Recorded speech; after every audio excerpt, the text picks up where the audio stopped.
Forgiving yourself is just as important as forgiving someone else in order to move on. A lot of times it's said forgiveness is as much about like freeing yourself as it is the other person in some sort of a situation. Well, how do you expect yourself to move on if you don't forgive yourself for making a mistake? So applying this to training and into nutrition and your fitness journey, if you slip up, if you make a mistake, if you miss a workout, if you binge one day and you're very frustrated with yourself, or you feel like you're getting off track, the first step in order to move forward is forgiving yourself and moving on. How do you expect yourself to take a step forward if you keep looking back?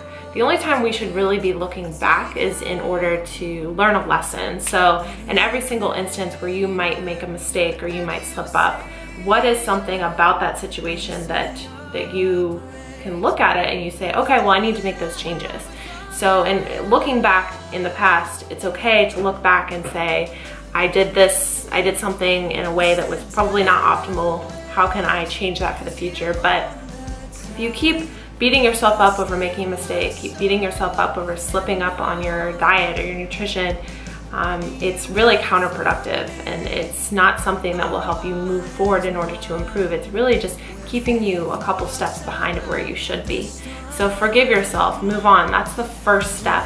And learn your lesson from whatever it was, whatever situation that you want to change, and how can you learn a lesson from that and apply it to the future. So this hopefully is encouraging to you, those of you who are out there who have a hard time forgiving yourself. And the first step is really forgiving yourself and moving on. I posted a Facebook post the other day, and it was about Jesus forgiving Peter 3 times for forgiving him for denying him 3 times. If Jesus can forgive Peter and can forgive, this is coming from just the biblical perspective, but can forgive us of our sins, why can't you forgive yourself and move on? Forgive yourself, take the first step. That's a freeing step. Think about it. You're really empowering yourself in order to move forward and to learn a lesson.